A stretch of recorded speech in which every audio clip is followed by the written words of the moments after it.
Welcome to Empowered by AI. I'm Michelle Muncy-Silva.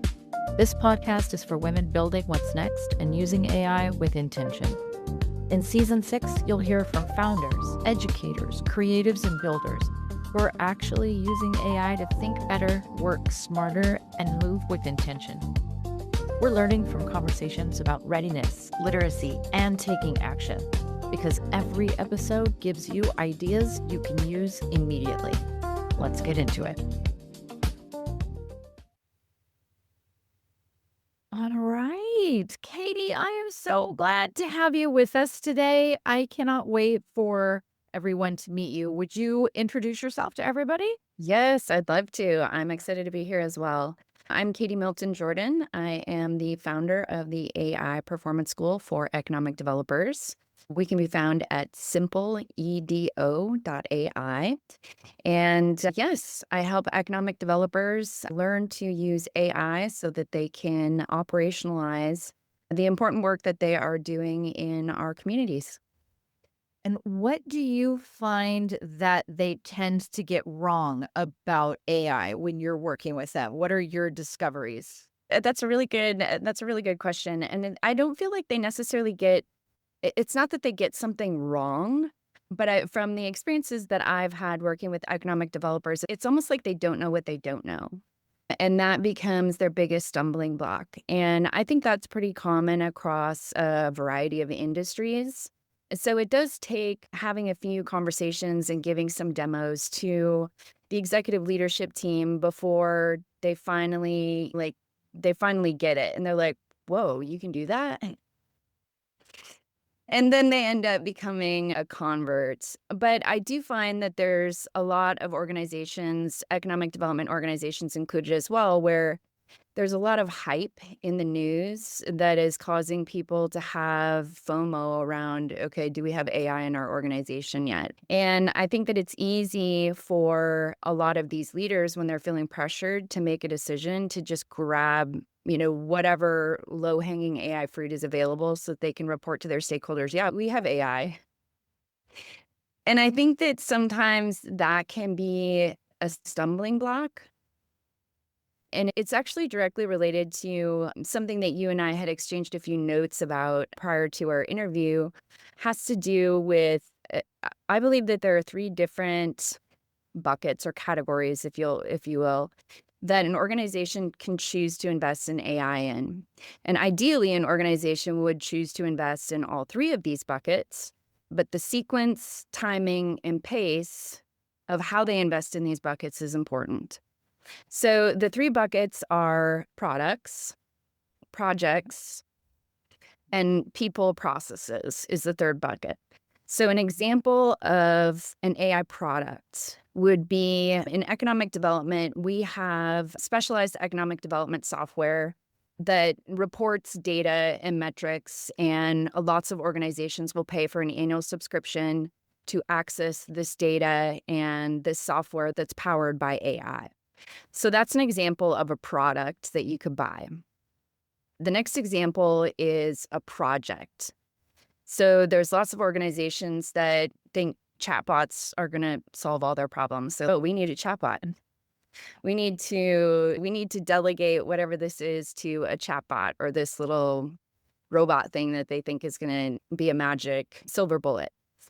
So that's an example of a project, because in a project like that, you would typically bring in an engineer to code and create the thing, and then it would be working with your web developer to connect it to what you're doing, and so on and so forth. And then the last bucket is what I refer to as people and processes. And this is the one that, in my experience, I feel like leaders think of last, when really, if I could encourage them, I'd like them to invest in that bucket first. Because once you, number one, educate your people on, how to use AI fluency, what's possible with AI, you're going to be able to make better decisions when it comes to the products and the projects.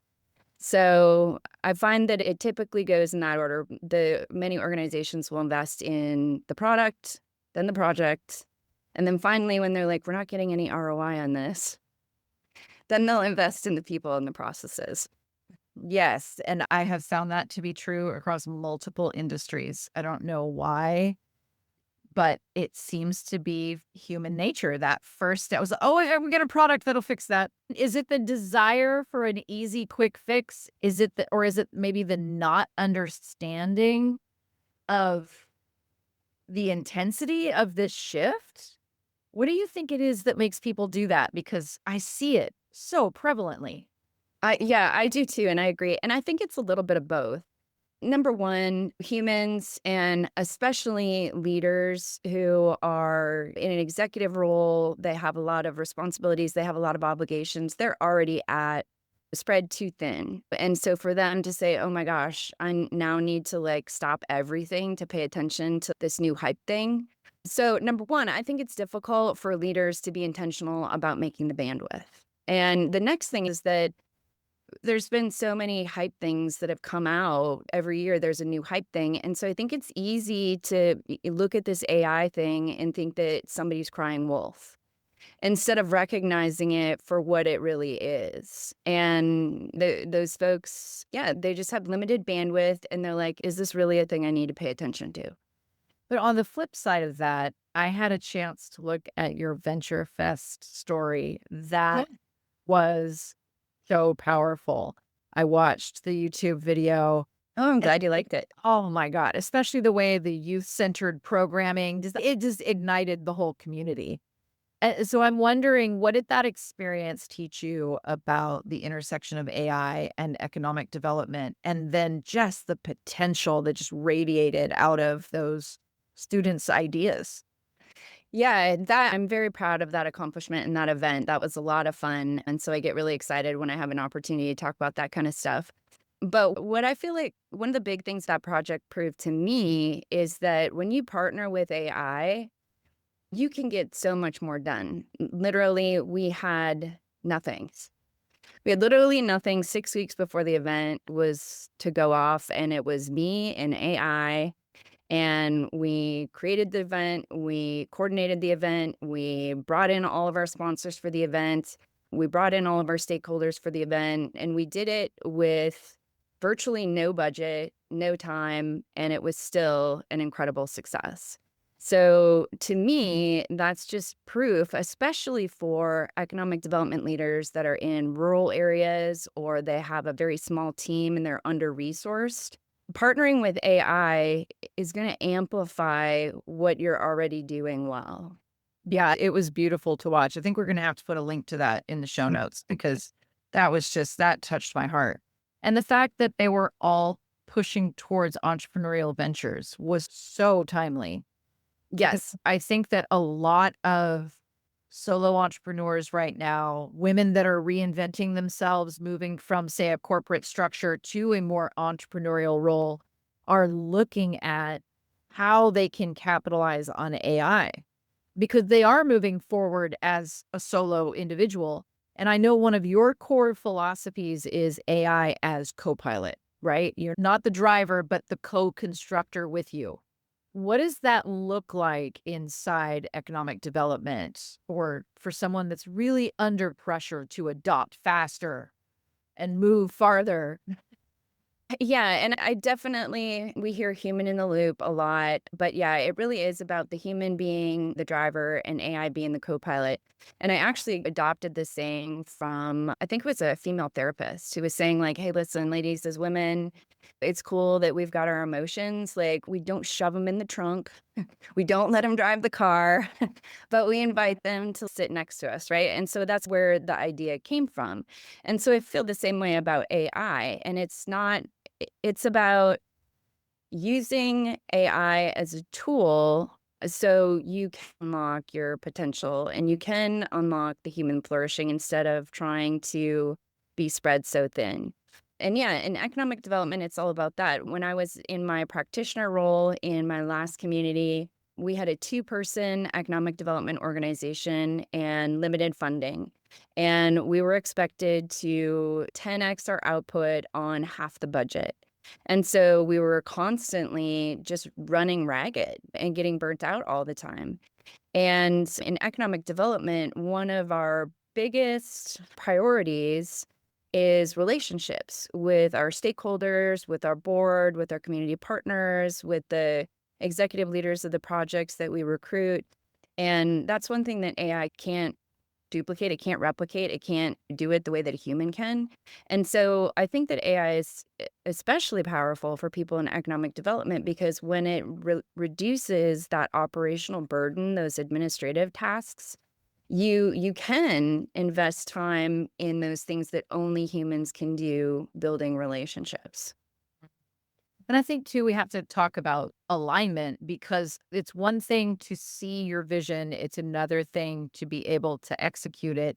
So, what do you see as the cost of misalignment? How can leaders rebuild clarity when everything seems like it's got to be faster, better, stronger? There's a little bit of chaos around all of this. Yeah, and I feel like it's a double-edged sword, and this is actually a challenge that I've been rolling around in my head as well. The cost of misalignment, number one, with AI, now you're just going 10 times faster in the wrong direction. When you come full circle, you're able to now fail faster and iterate faster and learn faster.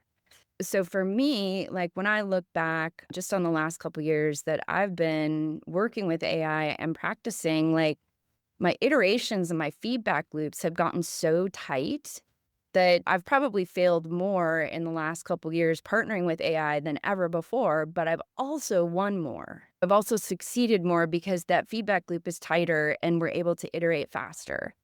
So I think that the piece of advice that I would give to folks who are going in that circle being like, gosh, does it ever end?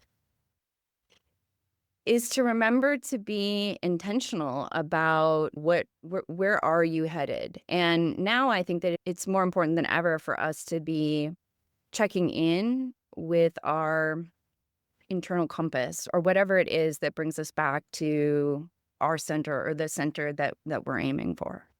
And I know so many times we struggle to put ourselves first, right? Because there's every hat that we're putting on. We've got work.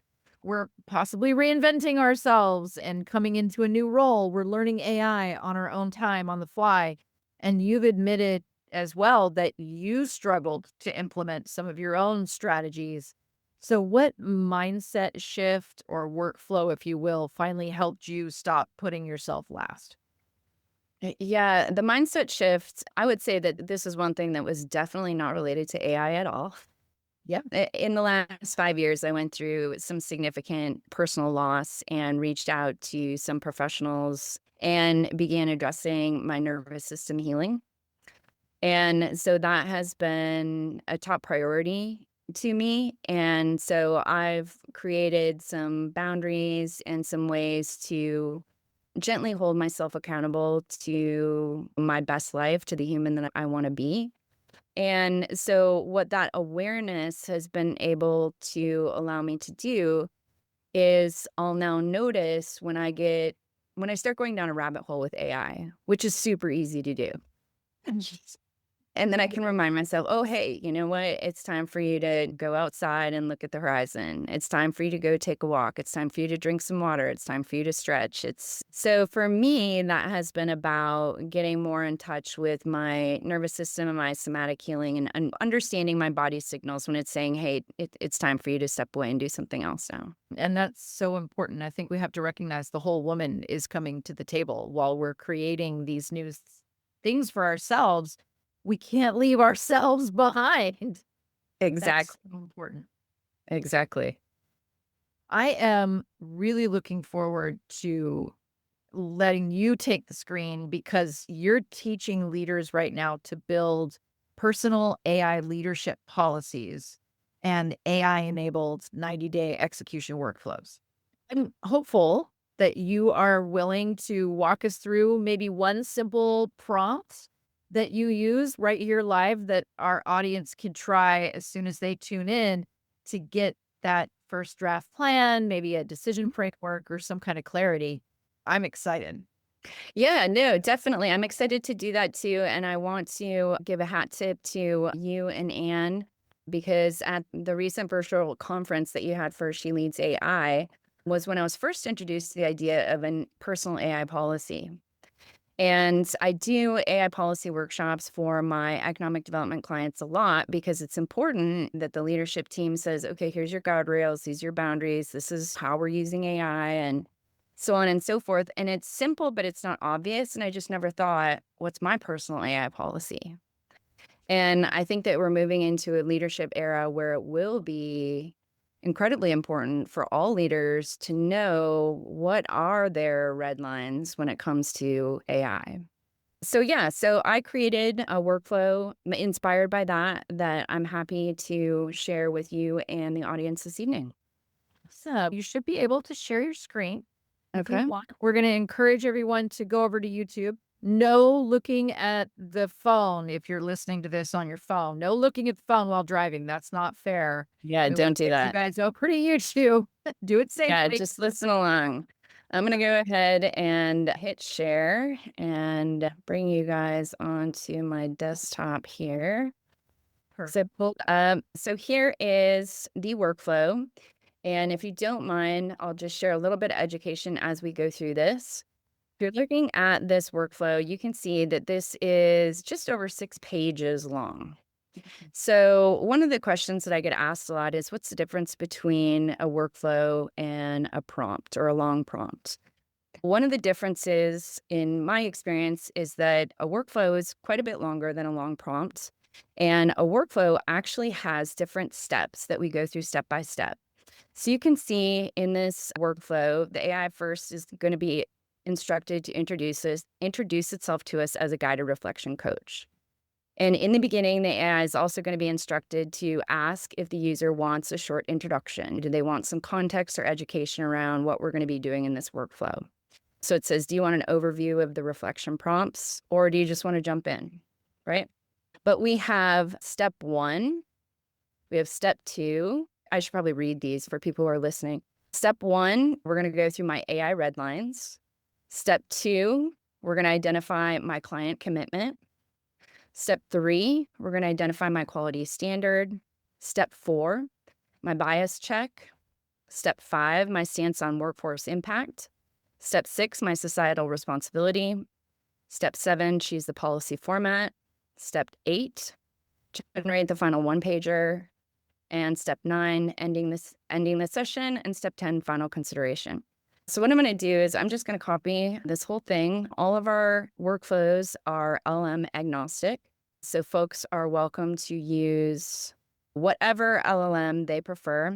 I'm going to paste it into Gemini this evening. But what I'm also going to do is I am going to remove this header stuff that is not necessary because we don't want to accidentally confuse the AI, and remove this bottom stuff right here. And you can see that I've also instructed the AI to run this step by step. Now I am on fast, not on thinking, because we are just trying to run through this as an illustration. Once your listeners have access to this prompt, they can take extra time with it if they want. Okay. So it introduces itself to us as the guided reflection coach. We're going to draft our personal AI policy, which is a foundational document for values-aligned AI use. It tells us about our tone. It tells us a little bit about what is an AI policy. So a personal AI policy is a clear, self-defined code of conduct. It outlines your boundaries, ethical commitments, and quality standards for using AI tools in your professional life. It's a proactive commitment to integrity. It talks a little bit about how it differs from a company policy and why it matters for values-aligned AI use. And then it shows, here are the 6 key areas that we're going to walk through together. And those are the 6 key areas that I just read to everybody on the screen. Then it says, do you want to begin, or do you want an example of a personal AI policy first? I'm just going to say, go ahead and begin. So now what we do is we just interact with AI until we get all the way through the workflow. And when we're through the workflow, then we have the final output. So what are your AI red lines? And it says, what are 1 to 3 things you will never use AI for in your professional life? And then it says, if you'd like examples, please just ask. And I'm going to go ahead and say examples, because when I first heard of this concept, it was hard for me to think of, what wouldn't I use AI for? Like, I use it pretty liberally. Mhm. Okay. And I All right. wasn't really aware of ways that people are abusing AI. So I ask it for some examples here: original content integrity, confidentiality and privacy, legal and ethical judgment, right? Mhm. And for these things are all applicable to the way that I want to use AI. And these are some red lines. So I'm going to say include all of the above.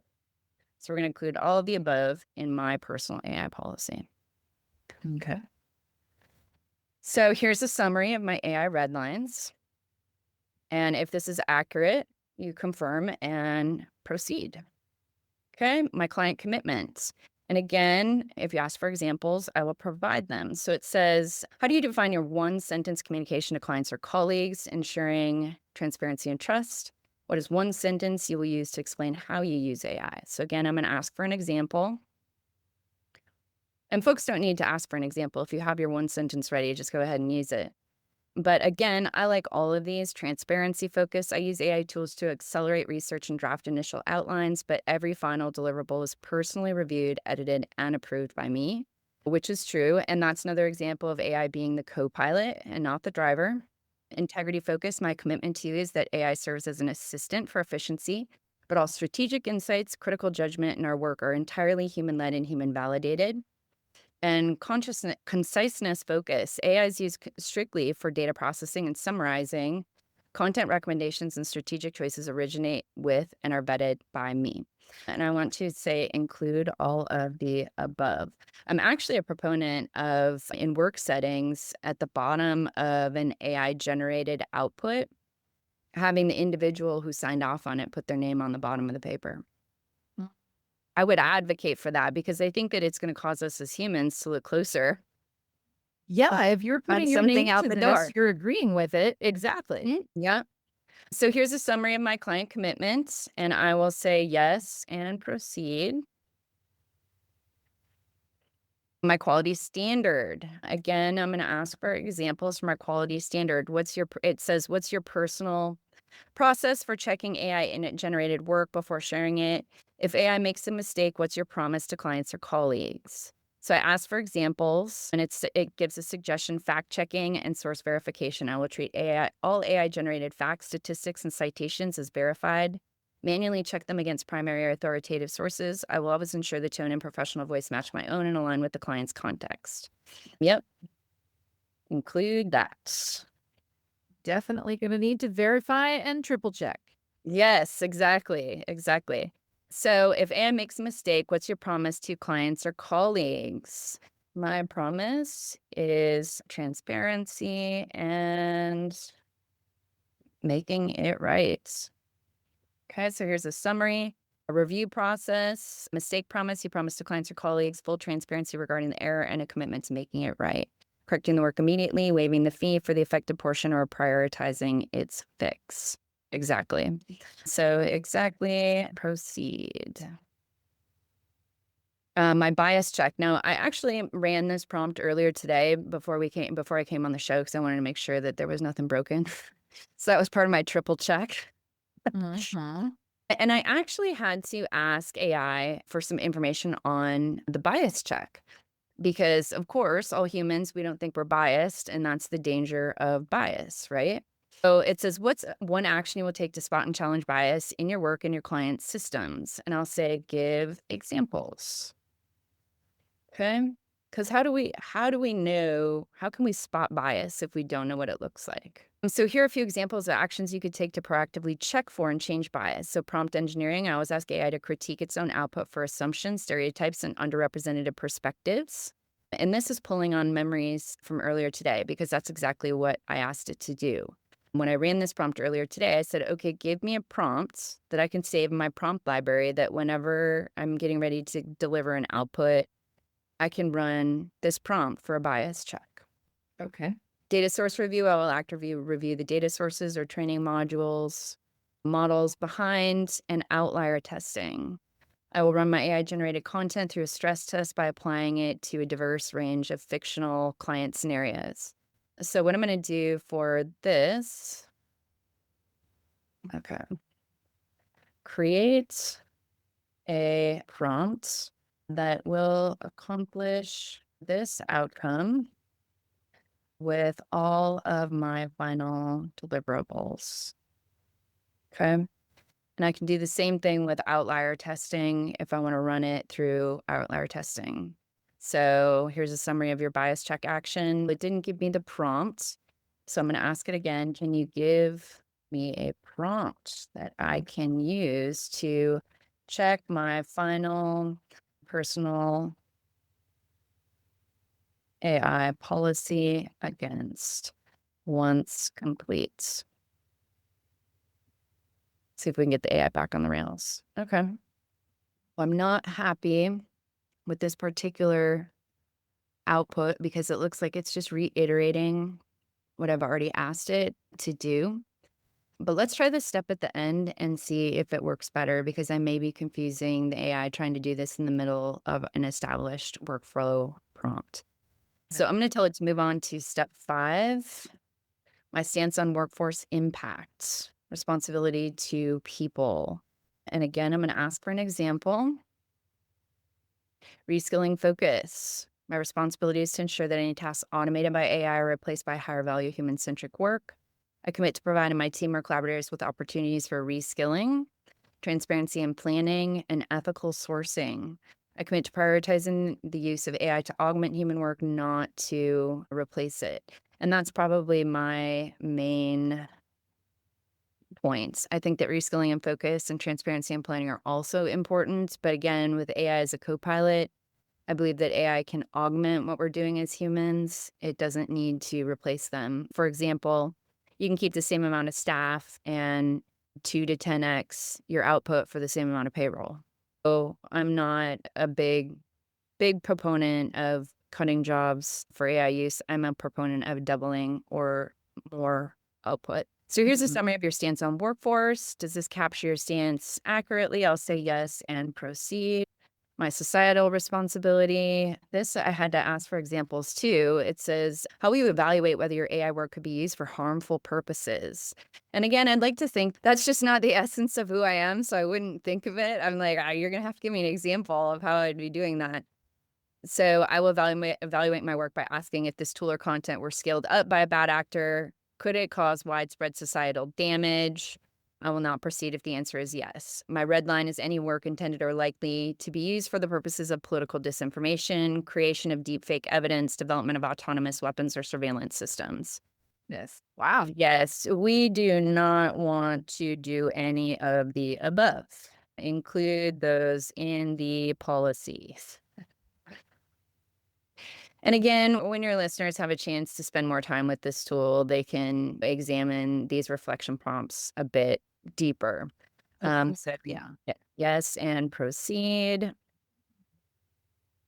Choose the policy format. I like this one. We can choose either a professional document or we can choose a narrative manifesto. And I personally like the narrative manifesto style. So I'm going to ask for the output in this manifesto style. So here is my narrative AI manifesto that I think could be great. There's a lot of women leaders that could put this on their website, their LinkedIn profile. They can include it with their AI resume. So here is our final manifesto. And I'm going to try to bring it back to our bias prompt that we got stuck on earlier. Can you check this output for bias? Okay. I've reviewed your narrative manifesto, focusing on internal assumptions and potential blind spots and overall balance. So I have a strong rating. Unchallenged assumptions is adequate. And again, you can read this. People can read their own output and make their own changes. So it says yours is exceptionally strong in ethical guardrails and demonstrates a proactive commitment to counteracting common biases. Would you like to move on to step 8 to generate the professional document? I'm not going to do that because I think everybody probably already knows what will happen when we do step 8. But so now we've run through an entire workflow. And at each step, the AI asked for your human answers, and you had an opportunity to edit them and co-create the final output. And AI dynamically changed the direction that it went in based on your responses to the last series of questions. So that is why I believe that workflows are super powerful.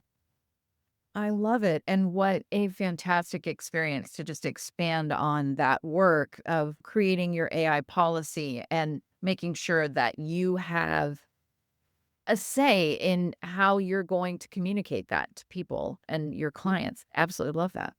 Yeah, Ah, thank you so much. Oh my my goodness. pleasure.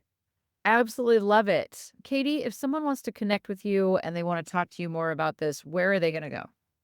Yeah, there's the two places that I hang out most are on LinkedIn or my email inbox. Find me on LinkedIn, Katie Milton Jordan, and my email address is katie@katiemiltonjordan.com. I love it.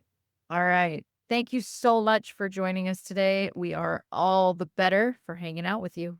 Awesome. Thank you for having me, Michelle. You've been listening to Empowered by AI, and I'm your host, Michelle Muncy-Silva. If something from this episode clicked, don't let it stop here. Take one idea and try it out this week.